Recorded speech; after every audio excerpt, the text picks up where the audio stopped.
So students, in our last class, under chapter sexual reproduction in flowering plants for NEET or CET part, we have discussed about megasporangium, structure of male gametophyte. Male gametophyte is pollen grain, then female gametophyte is embryo sac. Okay. Then we have learnt about microsporangium and megasporangium, that is cross section of anther. There are four circular structures, okay, that is those circular structures are microsporangium, bag like structure which contains microspores. Then we have also learnt megasporangium, that is ovule, okay, and we have learnt different types of ovules also in our last class. So today we will learn next part. So if you recall your first chapter, do you remember we have learned there are three events of sexual reproduction. There are three events in reproduction. What are those? Remember? First one is the process which happens before fertilization, that is called pre-fertilization. Pre means before. Then second stage is called exactly when male and female gametes meet. That process is called fertilization or syngamy. Then third, the process which happens after fertilization, that is post fertilization changes. Post means after. Pre-fertilization. Fertilization means here pollen grain and egg, okay, both should meet. There are two nuclei in the pollen grain, we have learnt in our last class. One is vegetative nuclei and other one is generative nuclei, or also called as tube nuclei. These two nuclei are called sperms, these are gametes. When these two gametes, first gametes meets the egg, then it is called fertilization, first fertilization, isn't it? Then second nucleus meets polar nuclei, that is second fertilization. So two times fertilization happens, that is when male and female gametes meet, that is fertilization. Okay, what happens before fertilization? Those male and female gametes should be formed in the plants first. So that process is formation of gametes, that is called gametogenesis, isn't it? This is, all these three steps are applicable to this chapter also. Whole chapter summary I will tell you once, so that you will get an idea what is there in this chapter. So gametogenesis, male gamete, here we are talking about two types of nuclei present in pollen grain. So we have learnt formation of pollen grains, that is formation of microspores, that is in male, in the male part. So it is called microsporogenesis, is formation of male gamete here. Then formation of female gamete is megasporogenesis or macrosporogenesis, so that pollen grain and egg is formed. So gametes are produced inside these two structures. Once pollen grain and egg is produced, in the plants, pollen grain and egg, okay, are two separated structures. There will be distance between these two. How one gamete moves from other gamete, that process is called gamete transfer. Once gametes are produced, it should be transferred from one plant to other plant, or same plant but one flower to other flower, or same flower within the same flower. Okay, that process is transfer of pollen grains from anther to stigma. Then the process is pollination. This is in plants. In case of animals, gamete transfer is nothing but transfer of sperm from male to female. So here in plants it is transfer of pollen grains from anther to stigma, that is gamete transfer. Once gamete is transferred, then what happens? You know, double fertilization, triple fusion happens.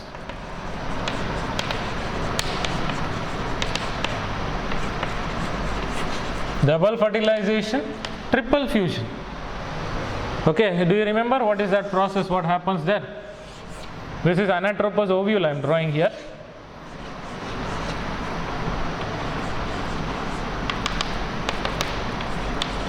So totally 8 cells will be there. We have learned in last class. 7-celled 8 nucleate embryo sac.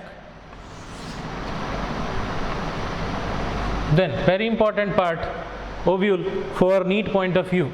Every aspect of ovule you should know. This is funicle, this is hilum, you know, already we have learned in last class. This is chalaja, then these two are integuments, then there is one nutritive tissue which gives food or nutrition to growing eggs, that is nucellus.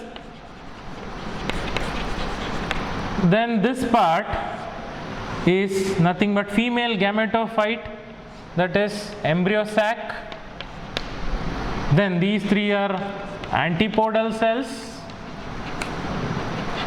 Then these two are polar nuclei, and this is central one is egg, and it is surrounded by these two are synergids. You know this. Okay, and this opening is called micropyle. And double fertilization, triple fusion happens. Then there are different methods. That is, during pollination what happens, pollen grains, suppose you think this is a pollen grain. Okay, suppose there are pollen grains, 3-4 are there pollen grains. Then this is a stigma, ovary, style, stigma. Okay, by pollination what happens? It is gamete transfer, means pollen grains will be transferred from anther to stigma. Then pollen grains will be here on the stigma. Then it starts developing pollen tube. Then pollen tube comes down through style. Then here there will be ovules. Ovule has an opening, that is micropyle. So this pollen tube starts growing in the style. Then it enters one of the micropyle of one of the ovule. Then second pollen grain develops tube and it enters second ovule. Okay, so this entry of pollen tube may happen through different ways. Okay, if suppose pollen tube enters, I will show in different color. Okay, suppose this is a pollen tube which comes from pollen grain, comes like this and enters through micropyle. If it enters through micropyle, then the type of entry of pollen grains, the process is called porogamy. You just remember these words. It is out of, it's not there in the book. Porogamy means entry of pollen tube through micropyle. What if instead of entering through micropyle, what if this pollen tube enters from the sides here? Suppose pollen tube entered through, it directly entered like this, or pollen tube comes this way and enters directly, not through micropyle. Then from the middle part, then it is called mesogamy.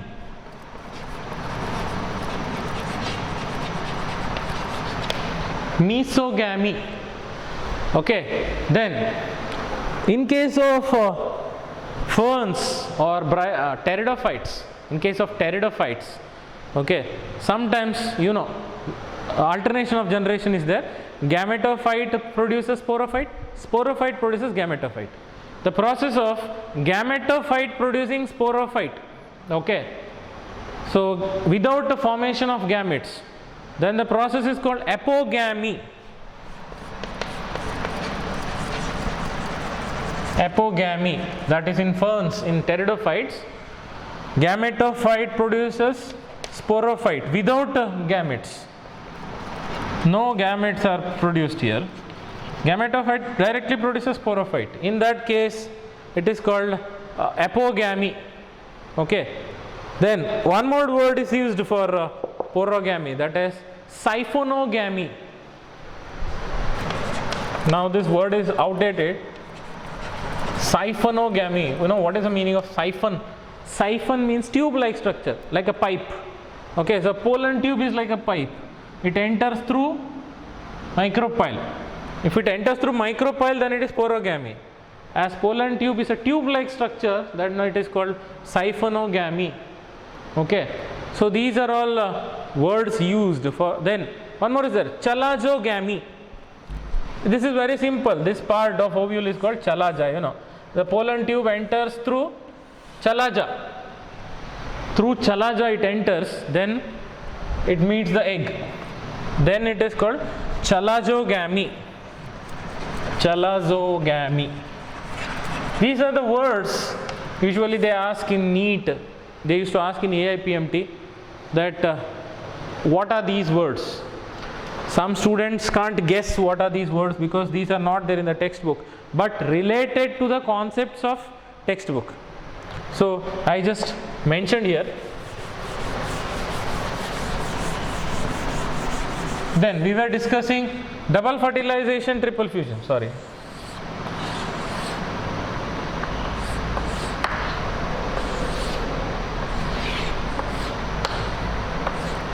Okay, what I was saying, double fertilization, triple fusion means pollen grain will have two cells, you know that. The larger cell is called vegetative cell, smaller cell is called generative cell. The nucleus is called vegetative nucleus, then here nucleus is called tube nucleus. Then when it develops a pollen tube, the intine comes out like this. The intine wall comes out and two types of nuclei will enter the pollen tube. Suppose I will show by two different colors. Suppose this is vegetative nuclei and this is generative nuclei. Okay, two nuclei are there. These are also called sperms. These are actual gametes. Okay, pollen grain is not gamete. Pollen grain is a male gamete of phyte. Means male gamete containing structure. Okay, then this tube enters the micropyle. Then what happens? The first nucleus meets the egg. Okay, that is called first fertilization. Then second one meets two polar nuclei. Then it is second fertilization. So fertilization happens two times. It is called double fertilization, triple fusion. What is three times fusion there? This nucleus meets the egg, one fusion. Then this nucleus, second nucleus meets first polar nuclei. There are two here, one and two polar nuclei. This nucleus meets one polar nuclei, that is one fusion. And the same nucleus meets second polar nuclei, that is two fusion. And already one fusion happened between this nucleus and egg. So three times, you know this. Okay, I am not teaching you. We are just recalling what we have learned in first year and what we have learned in theory. Okay, this is NEET class. I am discussing synopsis, I am not teaching. But my habit is there to teach. So I usually teach in detail for NEET. Okay. So double fertilization, triple fusion happens. Till here it is fertilization. Union of male and female gametes. What happens after double fertilization, triple fusion? That is called post fertilization changes. What happens there after fertilization? This nucleus, first nucleus meets the egg and this structure becomes zygote. This is n number of chromosomes, here n number of chromosomes. Zygote becomes 2n number of chromosomes. Okay, then what it becomes later? Then what about this embryo sac?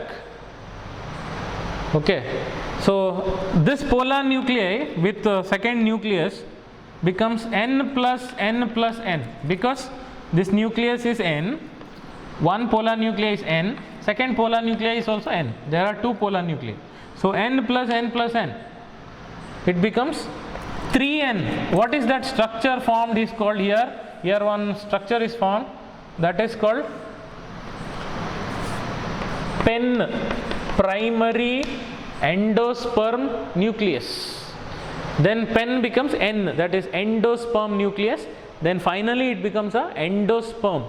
Endosperm. You know, in a tender coconut, first when it is tender, it will have liquid endosperm. Then slowly it becomes solid. Solid endosperm is produced. That is kernel of the inner white part of coconut. Okay, then what this structure becomes? Ovule becomes seed later, like this. Suppose this is ovary and these are ovules. These are ovules.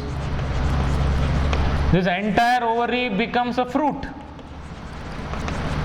and these ovules will become seeds later. So that will happen after fertilization, when pollen tube enters the ovule. So these changes, that is formation of embryo, and embryo becomes seed, then seed will be embedded or seed will be produced within a fruit. So what we are going to learn after double fertilization, triple fusion is post fertilization changes. What happens in post fertilization changes? That is formation of endosperm, then formation of embryo,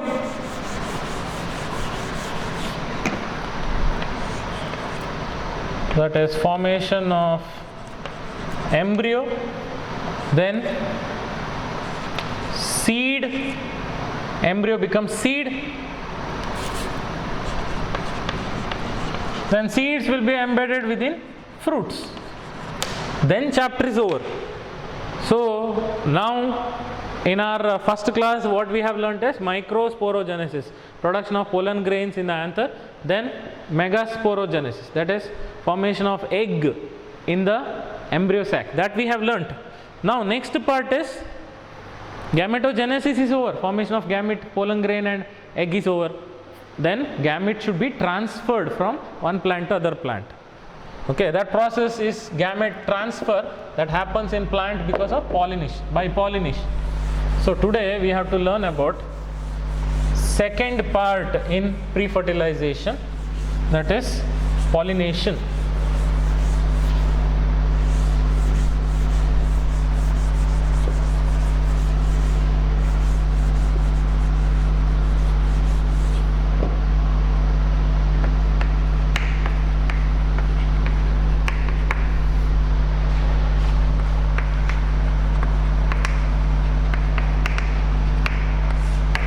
As you all know that pollen grain is male gametophyte which produces these two nuclei, those are gametes. Then in the ovule, what is there in the center? That is 3 antipodal cells, 2 polar nuclei, 1 egg and 2 synergids. This is embryo sac. Embryo sac is female gametophyte. Why it is male gametophyte? Because it contains male gametes. Embryo sac is female gametophyte because it contains female gamete, that is egg. Egg is a female gamete. Okay. Now pollen grains are produced in the anther and this is produced in the ovule. Ovule is present in the ovary. So see, this is stigma and these are ovules. Okay. Then anther is here, it produces pollen grains inside. There is a distance between these two, isn't it? Even if it is the same flower, there will be distance, at least a millimeter or centimeter different distance will be there. How do you think the male and female gamete transfer will happen? Okay, this transfer will happen by some agents or mediators. Okay, it happens by some agents, means naturally pollen grain will not be transferred from anther to stigma because there is a distance between them. Naturally it doesn't happen. This transfer, for this transfer of pollen grain from anther to stigma, the plant depends on some mediators or brokers or agents. Okay, there are 2 types of agents, that is biotic and abiotic. Biotic means some living organisms are involved in transfer of pollen grains, like some insects. Okay, some insects are involved in transfer of pollen grains. Suppose wind and water, which are non-living, wind and water are non-living, they are abiotic. Bio means life, living organisms. Abiotic means without living organisms. We are talking about non-living. Okay, so there are two types of agents, that is biotic agents which are living and abiotic, which is non-living agents. These agents will transfer from pollen grains from anther to stigma. You know this. Before we learn about agents, first we should know types of pollination. You know this, even then I have to discuss.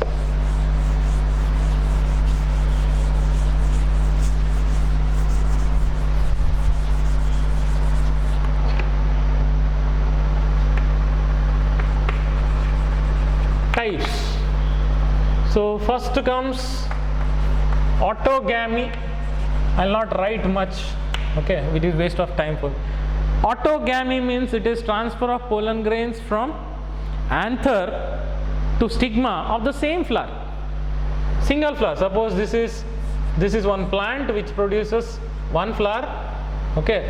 So transfer of pollen grain happens from anther to stigma of the same flower, okay.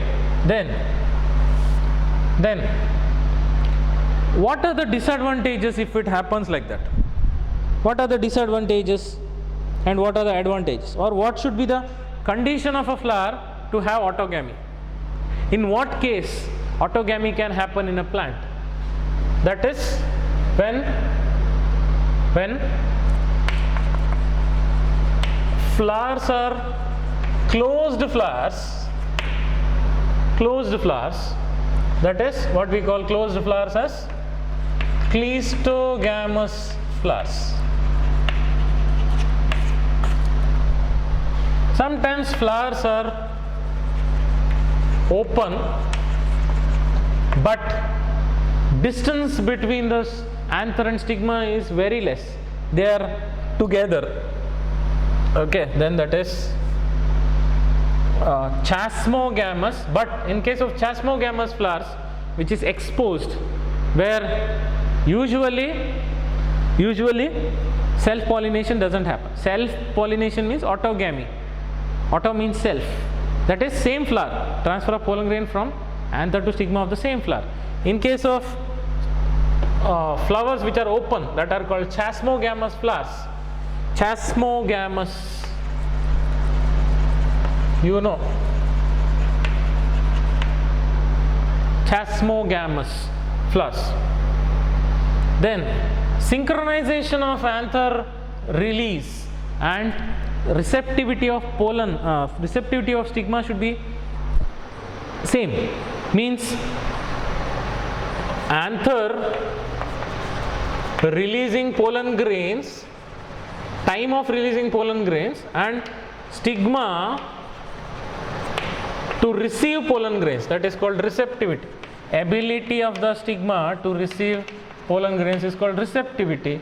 Both should happen at the same time, okay. Sometimes this condition will be there. What is that? You know, anther matures first, produces pollen grains and releases pollen grains, but stigma is not mature. Stigma is still young.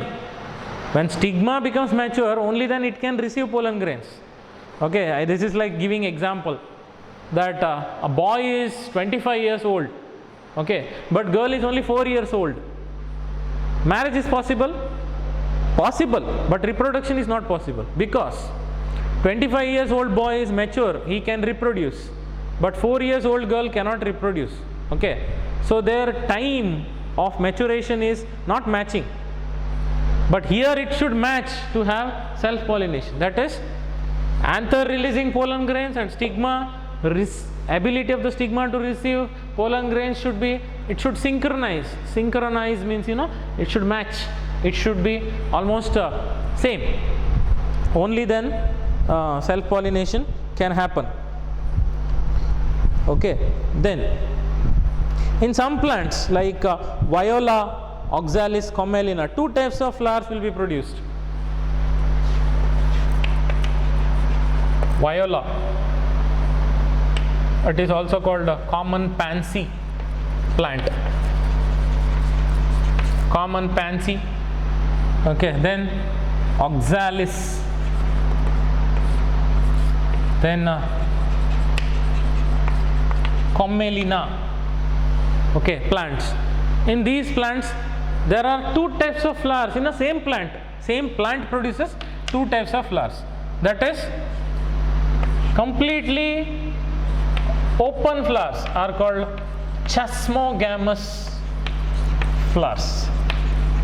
Bloom, it is open flower where anthers and stigma are exposed to air.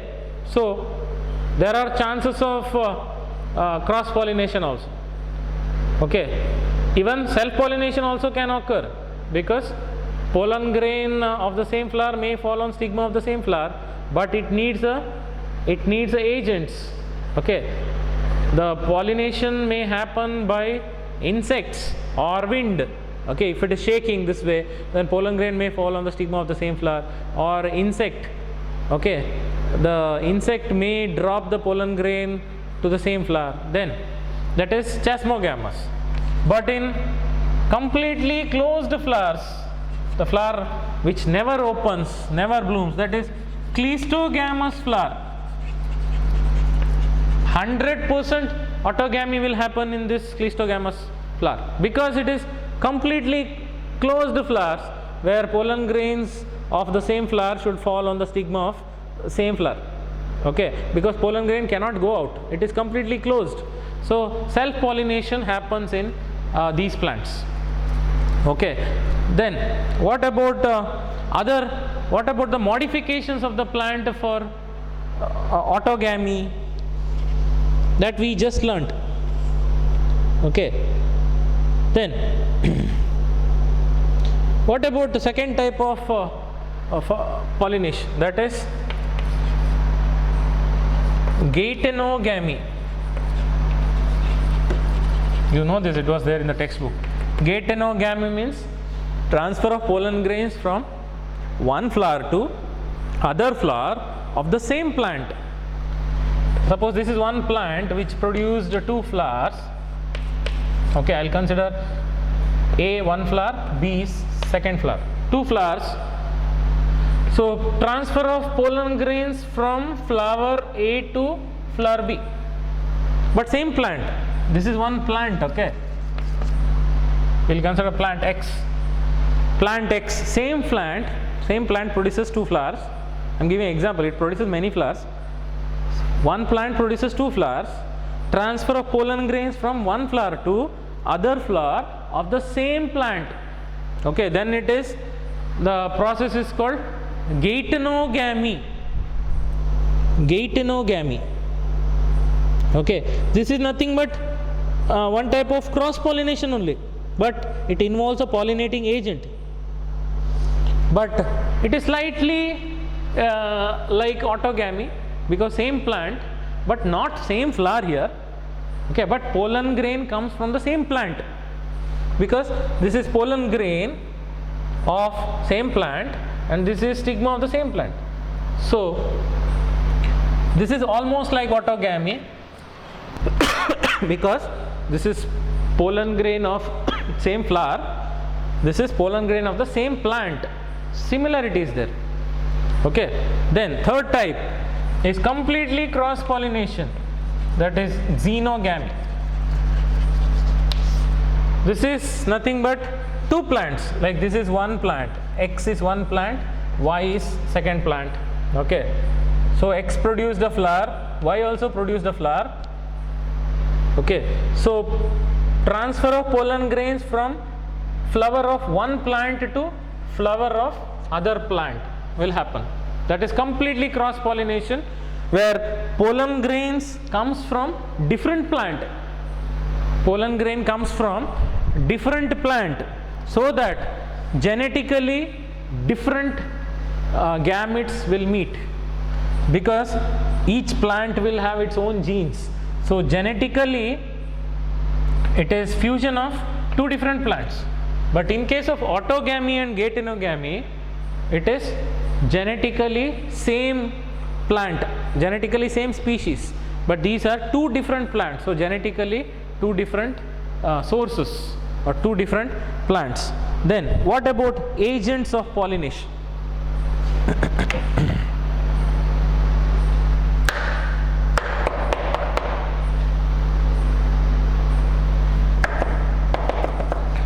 Shall we discuss some questions on what we have learned just now?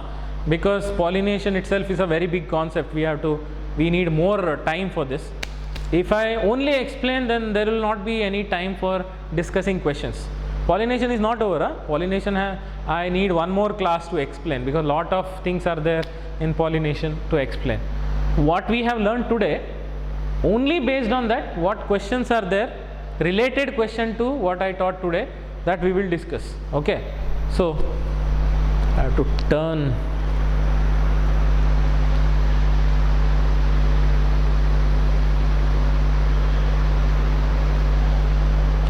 I hope you can see.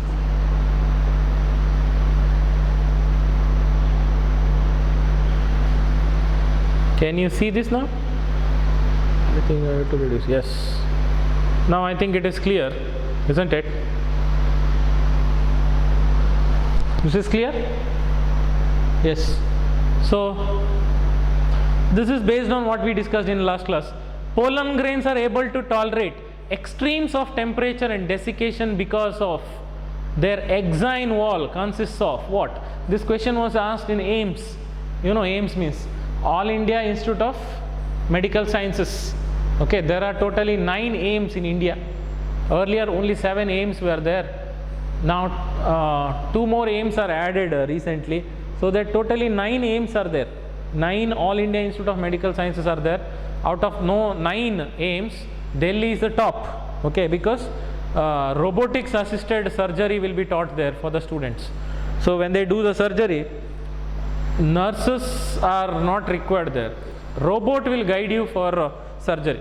So everybody's dream is to join AIIMS, especially Delhi AIIMS, but you need very high ranking there to join AIIMS.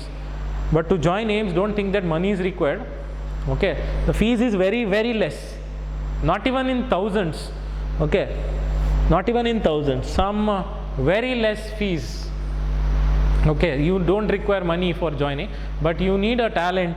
You have to get very good marks in NEET, that is above 650 out of 720. If you get, there are more chances that you may get in Delhi AIIMS. Okay, then you may get any one AIIMS out of 9 if you get very good marks. It depends on every year's cutoff marks. Okay, I think this is blur here. Is it clear? Yeah. So pollen grains are able to tolerate extremes of temperature. That means nothing happens when temperature increases or decreases, very cold temperature, very hot temperature, or desiccation. Okay, that is extreme climatic conditions. Nothing happens to pollen grains because outer wall is very tough and it has very hard, toughest organic material. What is that toughest organic material? Options: cutin, suberin, sporopollenin, and callose. You know, cutin is present in arthropoda, that is very hard material present in the shells. So, cutin is that is chitin. Cutin is a material present in cuticle of leaves. Okay, stems, the outermost layer present in the leaf, just to escape from sunlight. Plant can escape loss of water, that is, it prevents evaporation. Loss of water cannot happen because upper layer of upper epidermis of leaf will have very thick waxy coat, that is called cuticle. That is nothing but cutin. Okay, suberin means, you know, first year you have learnt all these endodermis, where Casparian thickenings are there, will have suberin, tough material. Then sporopollenin is correct answer, because we have already learned this. Sporopollenin is hardest material present in exine wall. Okay, callose means, you know, callose, that is enzyme. Okay, this is nowhere related to this question, so it should be option C. Then When pollen tube enters through micropyle, the process is called, today just now I have explained, it was asked for BHU 2019. BHU means, you know, this is Banaras Hindu University. They used to conduct separate medical entrance. Now everywhere it is NEET only. Okay, 2009. This we have learned just now, I have explained. If when pollen tube enters through micropyle, process is called, what is that called as? It is called as porogamy, isn't it? Chalajogamy means entry of pollen tube through chalaja. Then mesogamy means entry of pollen tube from the middle part, from the sides. Then apogamy means, you know, in case of pteridophytes, gametophyte produces sporophyte without gamete formation. That is called apogamy. That's why I explained all these concepts. Okay. Then next question, if you see, okay. Cross pollination is what? Options. It was asked for BHU 2002, Banaras Hindu University 2002. Cleistogamy, autogamy, allogamy, chasmogamy. You have just learned this. Okay, this is allogamy, cross pollination. It is also called xenogamy or allogamy. Okay, cleistogamy means, you know, cleistogamous means completely closed flowers. Chasmogamy means completely open flowers. Autogamy means self-pollination. Allogamy means cross-pollination. So it should be option C, allogamy or xenogamy. It is option C. Then, movement of pollen tube towards the embryo sac is, what type of movement it is? Okay, movement of plant parts towards the stimulus, we call, what we call tropism. You have learnt in 10th standard if you are from CBSE. Tropism. Okay. Thermotactic means entry of pollen tube towards temperature, wherever temperature is more. Then phototactic means, you know, movement towards sunlight. Then chemotactic, movement towards the chemicals, special chemicals. Then thigmotactic, thigmo means touch. Okay, movement of pollen tube when you touch it. So which should be the, sorry, what should be the correct answer? It is option C, movement of pollen tube towards the embryo sac, because there are filiform apparatus. Okay, filiform apparatus which helps for entry of pollen tubes. Synergids also help for entry of pollen tubes. Okay, so it produces a chemical there. So it should be chemotactic, option C. Then Banaras Hindu University 2009. Outer wall of pollen grain is made up of. Outer wall is very hard. It is made up of what? Cellulose, sporopollenin, pectocellulose, lignin. This, you know, it is toughest material, that is sporopollenin. Then, which of the material is most resistant in pollen grains? Same question, see, but they have asked in different way. That is BHU 2008, Banaras Hindu University 2008. Which of the following is the most resistant material in pollen grain? That is sporopollenin. You know this. Direct answer, direct question. Then, I think we didn't learn about this. These two questions we will discuss in next class. We didn't learn about this. Okay, so we have discussed one concept, one part of pollination, and based on that we have discussed a question. You know what happens, why I stop here only, because in our last class it has taken 55 minutes for one class. Students will not have patience to watch 55 minutes one video. So I thought maximum it should be 45 minutes one video. Even in our camera also, more than 45 minutes it becomes naturally 2 videos. Automatically it becomes 2 videos. Then we have to edit, we have to join these 2 videos. Okay, we have to do editing and all. It takes 2-3 hours for that. So I thought only within 45 minutes I will finish one class with some questions. Okay, I hope you have understood all these concepts. If you have any doubts, you can WhatsApp me. Okay, you know my WhatsApp number. Okay, thank you. Keep watching my classes. Thank you.